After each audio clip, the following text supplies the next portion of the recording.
Mega అభిమానులు ఎప్పుడెప్పుడైనా ఎదురు చూస్తున్న తరుణం రానే వచ్చింది. Mega power star Ram Charan నటించిన గేమ్ చేంజర్ ట్రైలర్ గురువారం సరిగ్గా 5 గంటల 4 నిమిషాలకు విడుదలైంది. 2 నిమిషాల 40 సెకండ్ల నిడివి గల ఈ ట్రైలర్ అభిమానులను ఎంతగానో ఆకట్టుకుంది. తమిళ దర్శకుడు శంకర్ ఈ సినిమాకు దర్శకత్వం వహించారు. ట్రైలర్ ను చూస్తుంటే సినిమాలో దర్శకుడు శంకర్ మార్కు కనిపిస్తుంది. ఇక ఈ సినిమాలో రామ్ చరణ్ విభిన్న పాత్రల్లో కనిపించనున్నారని టీజర్ చూస్తే అర్థమవుతుంది. శంకర్ గత సినిమాల మాదిరిగానే అన్యాయాలపై పోరాడే హీరోగా రామ్ చరణ్ కనిపించబోతున్నారని ట్రైలర్ చూస్తుంటే అర్థమవుతుంది. రామ్ చరణ్ మాస్ అవతారంలో ఎరగదీశాడనే చెప్పాలి. సినిమాలో మెయిన్ విలన్ గా ఎస్జే సూర్య కనిపించబోతున్నారు. ఇక తమన్ అందించిన మ్యూజిక్ ఆకట్టుకుంది. కియారా అద్వానీ హీరోయిన్ గా నటిస్తుండగా అంజలి, సముద్రకని, ఎస్జే సూర్య, శ్రీకాంత్, సునీల్, జయరాం, నవీన్ చంద్ర తదితరులు కీలక పాత్రల్లో కనిపించనున్నారు. గేమ్ చేంజర్ అత్యంత భారీ బడ్జెట్ తో దిల్ రాజు నిర్మిస్తున్నారు. రామ్ చరణ్ గత చిత్రం ఆచార్య ఫ్లాప్ కావడంతో గేమ్ చేంజర్ సినిమాపై భారీ అంచనాలు నెలకొన్నాయి. గేమ్ చేంజర్ సినిమాతో రామ్ చరణ్ బాక్స్ ఆఫీస్ లెక్కలని కూడా మార్చేస్తాడని మెగా అభిమానులు ఆశలు పెట్టుకున్నారు. రామ్ చరణ్ కెరియర్ లోని గేమ్ చేంజర్ భారీ హిట్ గా నిలపాలనే ఉద్దేశంతో దర్శకుడు శంకర్ చాలా జాగ్రత్తలు తీసుకుని సినిమాను తెరకెక్కించినట్లు కనిపిస్తుంది. గేమ్ చేంజర్ సినిమాను సంక్రాంతి కానుకగా విడుదల చేయబోతున్నట్టు నిర్మాత దిల్ రాజు ప్రకటించారు. జనవరి 10వ తేదీన గేమ్ చేంజర్ సినిమా ప్రేక్షకుల ముందుకు రానుంది.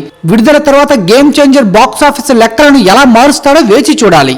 మెగా అభిమానులు ఎప్పుడెప్పుడైనా ఎదురు చూస్తున్న తరుణం రానే వచ్చింది. Mega power star Ram Charan నటించిన గేమ్ చేంజర్ ట్రైలర్ గురువారం సరిగ్గా 5 గంటల 4 నిమిషాలకు విడుదలైంది. 2 నిమిషాల 40 సెకండ్ల నిడివి గల ఈ ట్రైలర్ అభిమానులను ఎంతగానో ఆకట్టుకుంది. తమిళ దర్శకుడు శంకర్ ఈ సినిమాకు దర్శకత్వం వహించారు. ట్రైలర్ ను చూస్తుంటే సినిమాలో దర్శకుడు శంకర్ మార్కు కనిపిస్తుంది. ఇక ఈ సినిమాలో రామ్ చరణ్ విభిన్న పాత్రల్లో కనిపించనున్నారని టీజర్ చూస్తే అర్థమవుతుంది. శంకర్ గత సినిమాల మాదిరిగానే అన్యాయాలపై పోరాడే హీరోగా రామ్ చరణ్ కనిపించబోతున్నారని ట్రైలర్ చూస్తుంటే అర్థమవుతుంది. రామ్ చరణ్ మాస్ అవతారంలో ఎరగదీశాడనే చెప్పాలి. సినిమాలో మెయిన్ విలన్ గా ఎస్జే సూర్య కనిపించబోతున్నారు.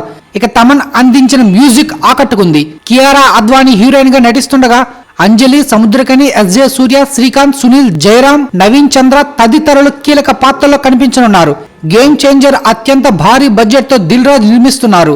రామ్ చరణ్ గత చిత్రం ఆచార్య ఫ్లాప్ కావడంతో గేమ్ చేంజర్ సినిమాపై భారీ అంచనాలు నెలకొన్నాయి. గేమ్ చేంజర్ సినిమాతో రామ్ చరణ్ బాక్స్ ఆఫీస్ లెక్కలని కూడా మార్చేస్తాడని మెగా అభిమానులు ఆశలు పెట్టుకున్నారు. రామ్ చరణ్ కెరియర్ లోని గేమ్ చేంజర్ భారీ హిట్ గా నిలపాలనే ఉద్దేశంతో దర్శకుడు శంకర్ చాలా జాగ్రత్తలు తీసుకుని సినిమాను తెరకెక్కించినట్లు కనిపిస్తుంది. గేమ్ చేంజర్ సినిమాను సంక్రాంతి కానుకగా విడుదల చేయబోతున్నట్టు నిర్మాత దిల్ రాజు ప్రకటించారు. జనవరి 10వ తేదీన గేమ్ చేంజర్ సినిమా ప్రేక్షకుల ముందుకు రానుంది. విడుదల తర్వాత గేమ్ చేంజర్ బాక్స్ ఆఫీస్ లెక్కలను ఎలా మారుస్తాడో వేచి చూడాలి.